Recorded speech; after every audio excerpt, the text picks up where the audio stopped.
Welcome to Gomathi's kitchen. நம்ம இன்றைக்கி பார்க்க போகிறது கல்யாண வீடுகளில் டிஃபனுக்கு, அதாவது சப்பாத்தி பூரிக்கெல்லாம் கொடுப்பாங்க இல்லையா, உருளைக்கிழங்கு வெள்ளை குருமா. அதுதான் இப்போ எப்படி செய்யலாங்கிறது பார்க்க போகிறோம். இது தோசையோடு வச்சு சாப்பிட்டாலுமே ரொம்பவே நல்லாயிருக்கும். இந்த ஒரு டேஸ்டியான குருமா எப்படி செய்யலாங்கிறத பார்க்கலாம். கோமதிஸ் கிச்சனை சப்ஸ்கிரைப் பண்ணாதவங்க சப்ஸ்கிரைப் பட்டனை ப்ரெஸ் பண்ணுங்கள். உடனுக்குடனே அப்டேட் வேணும்னா பக்கத்தில் இருக்க பெல் பட்டனை மறக்காமல் ப்ரெஸ் பண்ணிக்கோங்க. முதல்ல இந்த குருமா செய்கிறதுக்குன்னு பார்த்தீங்கன்னா 1 டீஸ்பூன் அளவுக்கு கசகசா எடுத்துருக்கிறேன். கூடவே ஒரு 9 முழு முந்திரி பருப்பையும், இது ரெண்டுமே வாமான தண்ணியில் ஒரு 10 நிமிஷம் ஊற வச்சுக்கோங்க.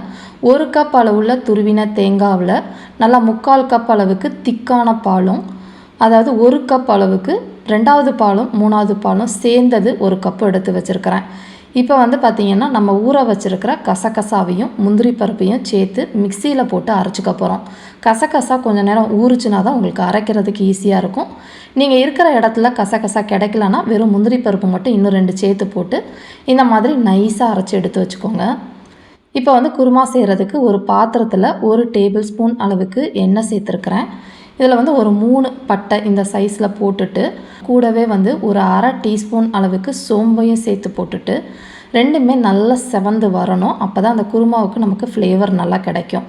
இதில் 1 கொத்து கருவேப்பிலையை நல்லா கிள்ளி போட்டு சேர்த்துக்கோங்க. கூடவே காரத்துக்கு ஒரு 7லேருந்து 8 பச்சை மிளகாவை கீரி போட்டு சேர்த்துக்கலாம். நம்ம போட்டிருக்கிற முந்திரி பருப்பு தேங்காய் பாலுக்கெலாம் பார்த்திங்கன்னா கொஞ்சம் இனிச்ச டேஸ்ட் வர ஆரம்பிச்சிடும். அதனால் உங்கள் வீட்டுக்கு ஏற்ற மாதிரி நீங்கள் மிளகாய் எண்ணிக்கையை கூடயும் குறைச்சி நீங்கள் பண்ணிக்கலாம்.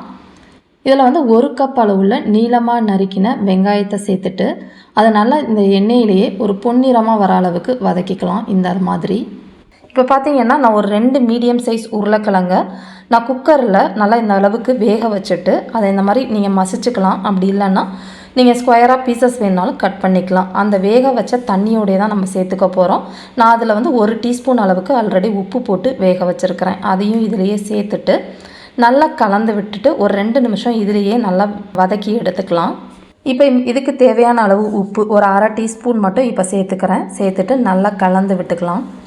இப்போ பார்த்திங்கன்னா அதில் இருக்க தண்ணிலாம் ஓரளவு நல்லா வத்திருச்சு. இந்த சமயத்தில் ஒரு 1/4 டீஸ்பூன் அளவுக்கு மட்டும் கரம் மசாலா தூள் சேர்த்துக்கலாம். மஞ்சத்தூள் போட்டோம் அப்படின்னா குருமா வெள்ளையாக இருக்காது. அதனால் கரம் மசாலா மட்டும் போட்டுட்டு கொஞ்சம் நேரம் வதக்கி விட்டுட்டு, அந்த 2வது பால் 3வது பால் 2 சேர்த்து 1 கப் எடுத்து வச்சுருக்கோம் இல்லையா, அதை இதில் ஊற்றிட்டு நல்லா போட்டிருக்கிற வெங்காயம் நல்லா சாஃப்டாக வேகணும். அந்த அளவுக்கு கொஞ்சம் நேரம் வேக விட்டுருங்க. அதுக்கப்புறமா நம்ம முந்திரி பருப்பு கசகசாலாம் சேர்த்து போட்டுடலாம்.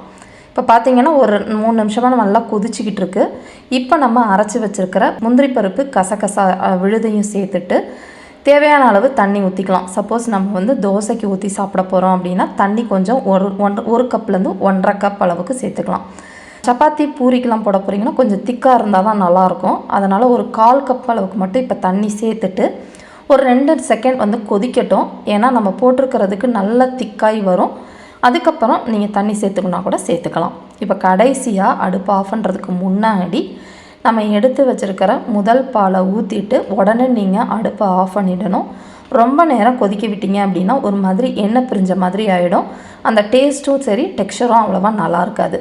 இப்போ கடைசியாக ஆஃப் பண்ணதுக்கப்புறமா கருவேப்பிலை கொஞ்சம் உண்டுன்னு போட்டோம் அப்படின்னா இந்த குருமாவுக்கு டேஸ்ட் ரொம்ப சூப்பராக இருக்கும். இதே மாதிரி அளவுகளோட இந்த வெள்ளை குருமாவை நீங்களும் செஞ்சு பாருங்கள். செஞ்சு பார்த்துட்டு எப்படி இருக்குங்கிறத கமெண்ட் பண்ணுங்கள். வீடியோ பிடிச்சிருந்துச்சு அப்படின்னா லைக் பண்ணுங்கள், ஷேர் பண்ணுங்கள். மறக்காமல் சேனலை சப்ஸ்கிரைப் பண்ணி வச்சுக்கோங்க. தேங்க்ஸ் ஃபார் வாட்சிங்.